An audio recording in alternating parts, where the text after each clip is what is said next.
ये हमारा गोदरेज का है, ये गोदरेज का है। इसको भी हम दिखा देते हैं आपको। ये गोदरेज का है, इसमें भी हम इस रिले से भी चला सकते हैं, कोई दिक्कत नहीं है।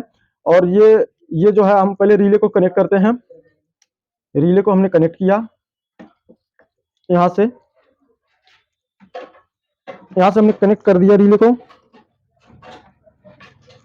अब पहले हम कंप्रेसर को चालू करते हैं कि ये चल रहा है, कितना एम्पियर लेके चल रहा है, तब उसके बाद हम इसमें ऑयल चार्ज करेंगे।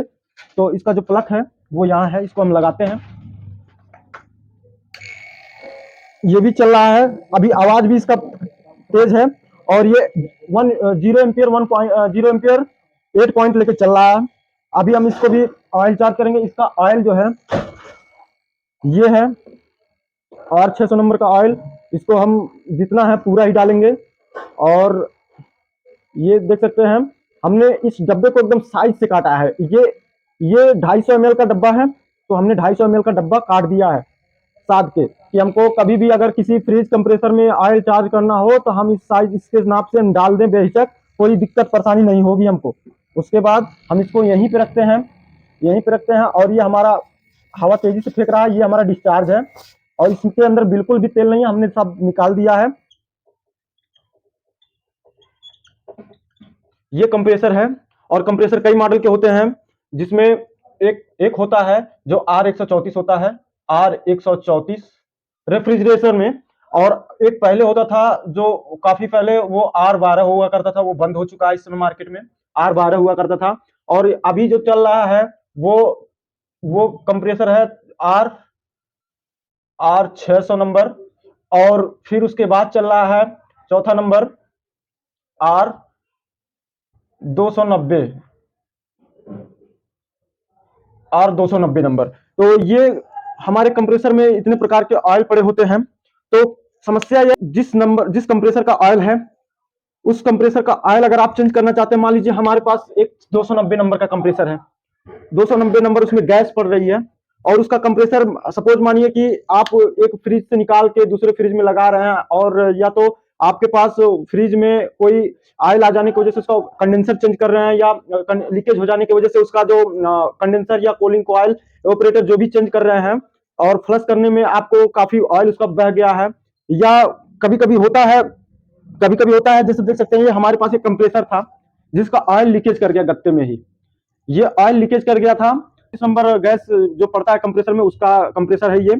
तो समस्या ये है कि अगर हम देख लिए गत्ते को तो हम तो डाल दे रहे हैं, अगर गत्ता चेंज हो जाता तो हमको पता नहीं रहता और हम लगा देते, तो कंप्रेसर काफी हीटअप करता। काफी हीटअप करने के बाद कूलिंग कम आती, और उसमें हम कुछ कैपलरी वगैरह चेंज करते, या फ्लश करके फिर से गैस मारते, गैस चेंज करते। यही सब हो पाता है हमसे। अगर मान लीजिए हम नया कंप्रेसर सील्ड उठा रहे हैं, तो उस सील्ड में कोई समस्या नहीं आती है। फिलहाल अगर हम कंप्रेसर को ट्रांसफर करते हैं या कहीं खुला कंप्रेसर रखते हैं, तो सबसे पहले, या कंप्रेसर सील्ड करने के साथ साथ अगर हम कंडेंसर बदलते हैं और उसका ऑपरेटर बदल देते हैं कुछ दिन बाद, तो पहले हमको इतना ध्यान में जरूर रखना चाहिए कि हम कंप्रेसर को उतार लें। अगर हमारा 290 नंबर है, तो कुछ लोग कहते हैं कि अगर 290 नंबर गैस ना मिले तो कंप्रेसर का ऑयल ही चेंज कर दीजिए और जो मर्जी वो गैस डाल दीजिए। तो मैं बता दूं, इसमें चलने के लिए चलेगा, लेकिन वो परफॉर्मेंस नहीं दे पाएगा ज्यादा दिन तक। मानना ये भी है कि ज्यादा दिन तक नहीं चलेगा, मैं तो यही मानता हूं, मेरा जानना यही है कि ये ज्यादा दिन तक नहीं चल सकता है, कुछ दिन तक चल सकता है। अगर अगर कोई भी बाइक हो, मान लीजिए बाइक बजाज की है, बजाज की बाइक है, और उसमें जो है तेल आप बजाज का डलवाते हैं सर्विस के टाइम, कि हमारा जो मोबिल है वो बजाज कंपनी का डालिए, तो आपको कितना कॉन्फिडेंस होता है कि हाँ हम बजाज का ही डलवाएंगे। अनदर मोबिल भी पड़ जाए तो बाइक चलेगी, ये चलेगी कि उतना परफॉर्मेंस उतना अच्छा नहीं देगी, लेकिन चलेगी। तो यही कारण है दोस्तों। तो आज मान लीजिए हमारे पास इतने सारे ऑयल हैं, तो कंप्रेसर में ऑयल को हम चार्ज करना चाहें तो किस तरीके से चार्ज करें, और कितना ऑयल होता है कंप्रेसर के अंदर। तो कंप्रेसर के अंदर मिनिमम कंप्रेसर के साइज के हिसाब से तय किया जाता है। कंप्रेसर के साइज के हिसाब से मान के चलिए, कंप्रेसर में 220-250 ग्राम, 220-250 ml तक होता है। और अगर बड़ा साइज का कंप्रेसर है तो 250 ml, और छोटा कंप्रेसर है तो उसमें 200 या 150 ml तक तेल जाता है।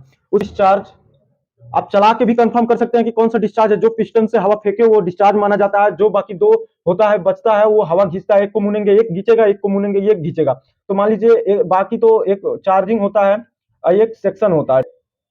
निर्धारित करना पड़ता है कि कौन सा हमको सेक्शन बनाना है। जिधर सेक्शन मांग ले उधर सेक्शन बनाना है। किसी साइड में डिस्चार्ज और सेक्शन फ्रीजर का पाइप एक ही साइड निकलता है, किसी से इधर डिस्चार्ज रहेगा इधर सेक्शन रहेगा, तो इसीलिए दो साइड सेक्शन दे देता है। और अगर ये सेक्शन है तो हमारा ये वाल बनेगा, वो गैस चार्जिंग वाल बनेगा। इधर से हम गैस इनपुट कराएंगे, उसके बाद इसमें एनआरबी वाल लगा के लॉक कर सकते हैं, पिंच टूल से इसको पिंच कर सकते हैं, ब्लॉक कर सकते हैं। निकाल के चेक क्यों ना कर लें। तो जैसे पहले आप इस तरीके का कोई एक डिब्बा काट लें, और वो डिब्बा साइज से रहे कि उसमें 100 ml आ रहा है कि 200 ml आ रहा है।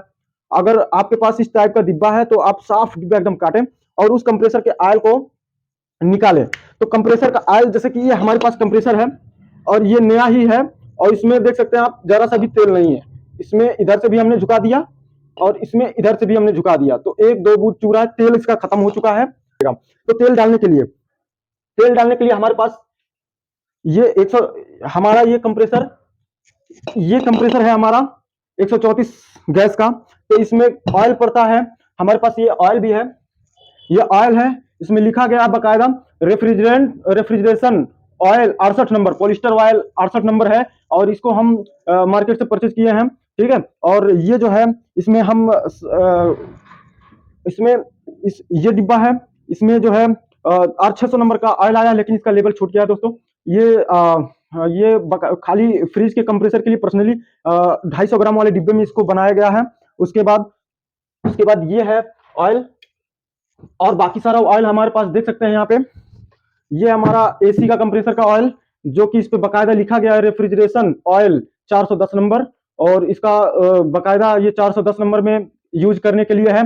तो कैसे आप कहेंगे, जिस कंप्रेसर का जो काम होता है वही उसको ऑयल दीजिए, वही उसका गैस दीजिए। अगर वो 600 गैस पे परफॉर्मेंस कर रहा है तो उसका ऑयल भी 600 नंबर डालिए, नहीं कि अगर आपको बेहतर चलाना है तो। उसके बाद और भी है हमारे पास, ये 32 नंबर गैस का एसी कंप्रेसर का ऑयल है, जो कि इसमें बकायदा लिखा गया है refrigeration oil use in AC compressor with use HFC R32 और रेफ्रिजरेंट। तो जिसमें 32 नंबर का गैस यूज होता है, इसमें ये ऑयल पड़ता है, ठीक है। उसके बाद ये हमारा कई प्रकार के कंप्रेसर हमारे पास कुछ कंप्रेसर हैं जिसपे बकायदा लिखा गया है R600 नंबर गैस। तो उसमें हम R600 नंबर का तेल डालने वाले हैं, यानी कि R600 नंबर का तेल ये है हमारा। सॉरी, थोड़ा सा गिर गया, लेकिन अभी काफी है, इसमें थोड़ा एक्स्ट्रा दिया रहता है। बाकी में ये R600 नंबर का तेल है ये हमारा। मैं बता दूं, आप एक डिब्बा लीजिए, छोटा सा डिब्बा लीजिए, आप कंप्रेसर को टेढ़ा करके या तो इस लाइन से इस डिब्बे में झुकाइए तो थोड़ा बहुत गिरेगा, और इधर एक लाइन है, इधर से भी झुकाइए, थोड़ा बहुत गिरेगा। कंप्रेसर का ऑयल पूरा खाली हो जाएगा, और उसके बाद कंप्रेसर को आप स्टैंड रख दीजिए। आप डिस्चार्ज, तो भाई नहीं, डिस्चार्ज से ना तेल गिरेगा ना तेल घिंचाएगा, क्योंकि डिस्चार्ज से आप डाल नहीं सकते, क्योंकि यहाँ पे हेड ज्वाइंट रहता है, पिस्टन इसका ज्वाइंट रहता है, इसमें डायरेक्ट प्रेशर खींच के, इसके अंदर से प्रेशर खींच के फेंक सकता है। अगर आप ऑयल चार्ज करना चाहते हैं तो आपको मैं पहले थ्योरिकल सिखा रहा हूं कि आपको कैसे ऑयल चार्ज करना है, उसके बाद प्रैक्टिकली करके दिखाऊंगा भी। हमारे पास कई कंप्रेसर रखे हुए हैं, सब में ऑयल चार्ज करके आज आपको इस वीडियो में और आपको इस क्लास में आपको हम बता। अगर आप इससे पूरा ऑयल निकाल चुके हैं, कंप्रेसर बिना ऑयल का है, तो आप इस पे न्यूट्रल फेस देंगे, इसको चालू करेंगे तो कंप्रेसर तो चल जाएगा बकायदा। आप 10 मिनट 15 मिनट आराम से चला सकते हैं इसको बगैर ऑयल के। टाइप का मैनिफोल्ड वाल जो कंपाउंड गेज होता है उसका भी प्रयोग करते हैं। इसका भी प्रयोग अच्छी बात है कि अगर आप एक पाइप किसी डिब्बी में तेल रख के एक पाइप आप उसमें डुबो देते हैं, और दूसरा पाइप अगर आप इस पे एनआरबी वाल लगा के इसको कस देते हैं, उसके बाद अब आप कंप्रेसर को चालू करके एक पाइप सेक्शन वाला आप हाथ से बंद कर देते हैं, उसके बाद ये गेज खोलते ही सारा एयर सेक्शन के रास्ते से खींचेगा। तो आप अगर इस पाइप को ऑयल में डुबो रखेंगे तो आपका सारा तेल इसके माध्यम से पूरा कंप्रेसर खींच लेगा। तो कंप्रेसर में घिंचाना कितना है आप बकायदा जान सकते हैं कि अगर आपका इस टाइप का कंप्रेसर है तो आपको 220 ml से लेकर 250 ml तक इसमें आप डाल सकते हैं।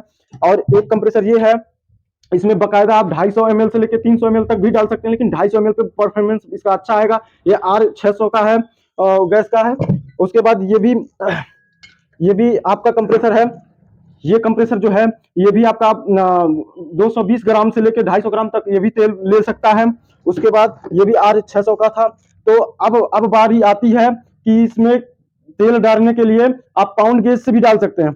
बकायदा इस टाइप का रबर पाइप, इस टाइप का रबर पाइप आप ले सकते हैं। जैसे कि हमने ये टॉप लोड वॉशिंग मशीन का जो सेंसर होता है, ये टॉप लोड वॉशिंग मशीन का सेंसर है। इस सेंसर का जो पाइप होता है हमने निकाल के, यही पाइप हमने इसको ऑयल चार्ज करने के लिए यूज किया है। ऐसे ऑयल चार्ज करें, पहले तो ये देख लेते हैं कि यहाँ पे हमने आपको अभी बताया थ्योरी में कि व्हाइट बोर्ड पे हमने यही बताया कि इस कंप्रेसर से ऑयल पहले इस तरीके से निकाल लें, इस तरीके से, और उसके बाद इस तरीके से। और ये जो है इसमें ऑयल नहीं है, हमने देख लिया इसमें ऑयल नहीं है, तो हमको ऑयल को नापना पड़ेगा पहले। ये हमारा साइज का, हम इसको मग को काट रखे हैं जो कि ये भी साइज में दिया है। तो ये R600 ऑयल में हम चेंज करेंगे, ये R600 का है। तो हम इसमें से पॉलिस्टर ऑयल यानी 68 नंबर तेल हम इसमें निकालते हैं। अगर आप इस मग को अगर साफ क्लीन नहीं रखेंगे और इसका जो तेल होता है अगर जरा सा भी इसमें कचरा जाता है दोस्तों, तो ये चोक कर सकता है। तो हम आपको इसलिए थ्योरी पे बताते हुए हमने आपको प्रैक्टिकली इसमें इतना ऑयल निकाल रखा। ठीक है, हमने इतना ऑयल निकाल लिया। ये लगभग हमारा है 220 ग्राम से ऊपर है और 220 ml से ऊपर है। तो हम इसको यहीं पे स्थिर रख देते हैं। उसके बाद अब आपको दिखाते हैं कि कहाँ से ऑयल चार्ज करना परफेक्ट होता है। कुछ लोग होते हैं वो इंजेक्शन के माध्यम से इसमें से खींच के और सेक्शन में डायरेक्ट मार देते हैं, तो ऐसा नहीं करना है। आपको यहाँ से भी ऑयल चार्ज करके क्या होता है, क्या दिक्कतें आती हैं, आपको उसको दिखा भी सकते हैं हम। तो हम पहले यहाँ टर्मिनल के पास, पहले ये इसका रिले हम कनेक्ट करेंगे। ये टर्मिनल के पास हमने इसका रिले कनेक्ट किया, ये हमने इसको कनेक्ट कर दिया और इसका प्लग हम लगाते हैं। बहुत ही सावधानी से, तेल गिरना नहीं चाहिए। और इसका प्लग हम लगा रहे हैं। तो ये देख सकते हैं, ये इसका एम्पियर भी हम नापेंगे, गलत एम्पियर नहीं लेना चाहिए। एम्पियर हमारा 1.2 ले रहा है क्योंकि ये 53 साइज का कंप्रेसर है, ये 1.2 ही लेगा। उसके बाद अब हम दिखा सकते हैं आपको, ये पहले इस पाइप को हम डुबोते हैं तेल के अंदर। ये पाइप हमारा साफ है एकदम, ये सूखा पाइप है, इसको हम तेल के अंदर डुबो रहे हैं। आप घुसा देंगे, कनेक्ट कर दिए एक सिरा। यहाँ डिस्चार्ज हमारा एयर फेंक रहा है, तेजी से फेंक रहा है, और इसको हम यहाँ पे घुसा दिए हैं। अभी देख सकते हैं, एक जब तक हम इसको बंद नहीं करेंगे तब तक वो खींचेगा नहीं है। तो हम इसको बंद करते हैं। देख सकते हैं कितना ही तेजी से वो अंदर खींच रहा है, बहुत ही तेजी से खींच रहा है, एकदम तेजी से सोख रहा है उसको।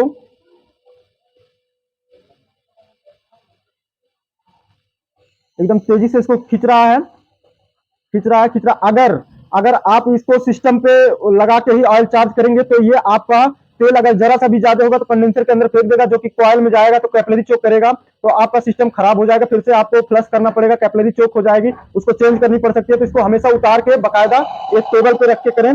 और हमेशा से आप इस रास्ते से ऑयल चार्ज करें। और हमारा ये ऑयल पूरा हो गया है। किसी कंप्रेसर में जस्ट ऑयल लेता है तो जस्ट ऑयल फेंक देता है। अगर आपके पास ऐसा कम ही ऑयल है तो आप नुकसान में पड़ सकते हैं, जो कि इसमें ऐसा नहीं हुआ कि इधर से लिया उधर से फेंक दिया। और ये हमारा बकायदा कंप्रेसर की आवाज भी चेंज हो गई और कंप्रेसर कम गर्म होगा, और इसको हम कहीं भी लगाएंगे ये शानदार वर्क करने के लिए चालू है। इसको अभी हम बंद करते हैं। अब है हमारा दूसरा नंबर R600 नंबर, इसको भी हम चालू करते हैं। और R600 का तेल जो है हमारे पास सब कंप्रेसर के ऑयल मौजूद हैं, इसलिए हम जो चाहें जिसमें जो ऑयल सपोर्ट करता है वही ऑयल लगाते हैं, वही गैस लगाते हैं। हम इधर का उधर चेंज नहीं करना चाहते हैं, क्योंकि जिसपे जो सपोर्ट करता है उसका इंजन उस तरीके का बना है, उसको वही तेल डालिए, वही गैस डालिए, बेहतर परफॉर्मेंस करेगा।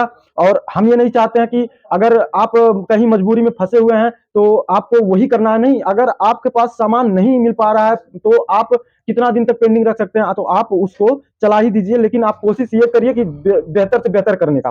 ठीक है, आपको अब ये जो है ये LG का था, इसका ऑयल चार्ज हो चुका है और हमारा देख सकते हैं एकदम तेजी से खींच लिया, एकदम आसानी से। अगर आप इस गेज के माध्यम से यहाँ पे NRV वाल कनेक्ट करके और दूसरा वाला पाइप इसमें कनेक्ट करके अगर आप गेज खोलते तो भी चला जाता, यहाँ से एक हाथ से ढक लेते तो भी चला जाता। लेकिन ये गेज में ऑयल जाता है, उसके बाद फिर आप कहीं गैस चार्जिंग वगैरह करते हैं तो चोक करता है हल्का फुल्का, और आपका जो वो होता है ऑयल होता है वो थोड़ा मतलब कंप्लीटली एकदम जल्दी से नहीं इनपुट कर पाता है, कुछ ना कुछ उसमें छोड़ ही देता है। तो आपको परेशानी होगी इससे ज्यादा। और आप हमेशा कंप्रेसर के सारे पाइप छटा के बाहर उतार के पहले कंप्रेसर का ऑयल पलटी करें, फिर नया ऑयल चार्ज करें, यही बेहतर होगा। तो ये कंप्रेसर का तो हमने कर दिया। अब दूसरे वाले का देखते हैं कैसे होगा।